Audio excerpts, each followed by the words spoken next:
Assalamualaikum warahmatullahi wabarakatuh. Pernahkah Anda benar-benar merenung tentang apa yang membuat kita disebut sebagai manusia?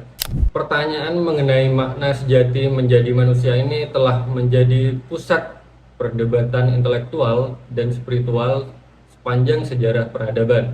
Secara ontologis, hakikat manusia merujuk pada struktur eksistensial kita sebagai makhluk yang memiliki dimensi biologis, rasio, dan nurani. Namun, di balik wujud fisik tersebut terdapat hakikat kemanusiaan yang merupakan kumpulan nilai, martabat, dan etika yang menuntunkan kualitas seseorang dalam kehidupan. Untuk memahami secara utuh, kita perlu membedah struktur kemanusiaan melalui tiga perspektif, yaitu melalui perspektif sains, filsafat, dan Al-Quran. Dalam pandangan sains, hakikat manusia dipahami melalui lensa biologi evolusioner, genetika, dan neuroscience. Secara fisik, kita adalah Homo sapiens, spesies yang memiliki keunggulan pada volume otak dan kemampuan kognitif. Sains memiliki kemampuan sebagai hasil proses adaptasi jutaan tahun di mana hakikat manusia adalah materi. Kita adalah kumpulan atom, sel, dan DNA yang terorganisir secara kompleks.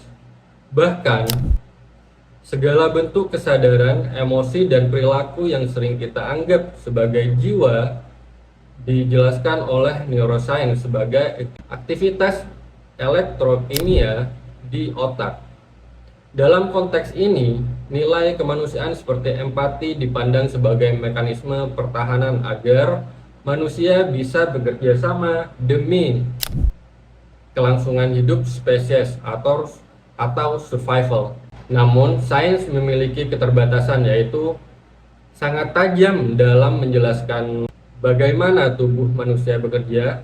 Namun, ia bisu saat ditanya mengenai mengapa manusia ada dan apa makna di balik kematian. Secara filosofis, manusia dipandang sebagai makhluk paradoksal yang memiliki kehendak bebas sekaligus keterbatasan eksistensial. Filsafat menekankan pada potensi eksistensial dan peran manusia sebagai makhluk sosial yang terikat pada norma serta struktur budaya. Di sisi lain, perspektif sosiologi mengambil langkah mundur untuk melihat manusia dalam konteks yang lebih luas, yaitu sebagai bagian dari jaringan hubungan yang lebih besar yang membentuk masyarakat. Sosiologi menyoroti bagaimana posisi sosial, norma, dan nilai-nilai budaya mempengaruhi perilaku manusia, di mana peran gender, etnis, dan status ekonomi dapat memengaruhi kesempatan seseorang dalam pendidikan maupun pekerjaan.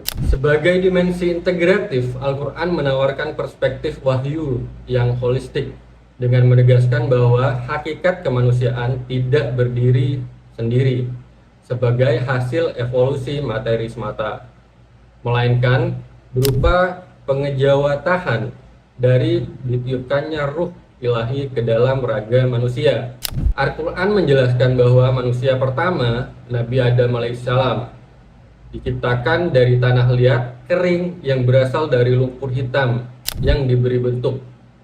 Setelah itu, keturunan Nabi Adam diciptakan melalui proses biologis dari seri pati manusia atau tanah yang diwujudkan melalui pertemuan air mani dan sel telur wanita di dalam rahim. Menariknya, pada awal abad ke-20, dokter ahli biologis Maurice dalam bukunya Bible, Al-Quran, dan Sains menjelaskan bahwa fase-fase perkembangan embrio ini sangat konsisten dengan menyediakan biologi dan kedokteran modern.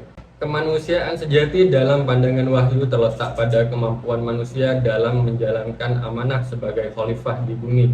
Manusia harus menyeimbangkan antara hakikat sebagai hamba yang tunduk pada hukum Sang Pencipta dan makhluk sosial yang menebarkan rahmat bagi alam semesta.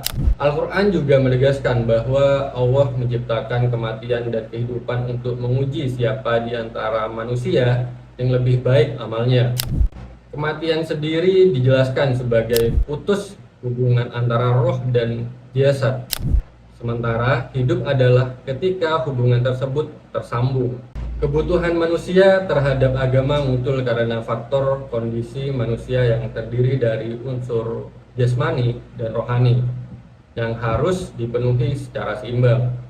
Unsur jasmani membutuhkan pemenuhan fisik seperti makan dan bekerja, sedangkan unsur rohani membutuhkan pendidikan, agama, kasih sayang, dan aktivitas spiritual.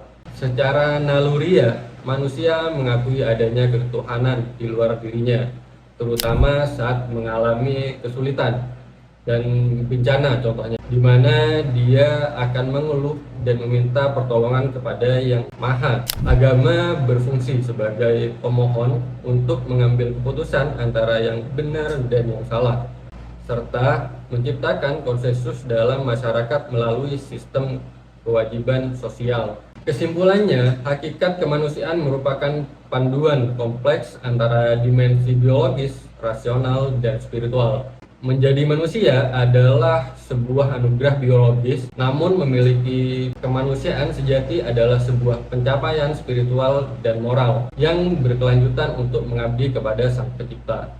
Melalui pemahaman yang holistik ini, kita dapat menemukan kembali jati diri kita di tengah disrupsi zaman, menyadari bahwa hidup adalah perjalanan untuk mengemban misi Sang Pencipta, hingga kelak diminta pertanggungjawabannya. Ingatlah bahwa setiap detik kehidupan kita adalah kesempatan untuk membuktikan siapa yang paling baik amal dan ibadah bagi Sang Pencipta.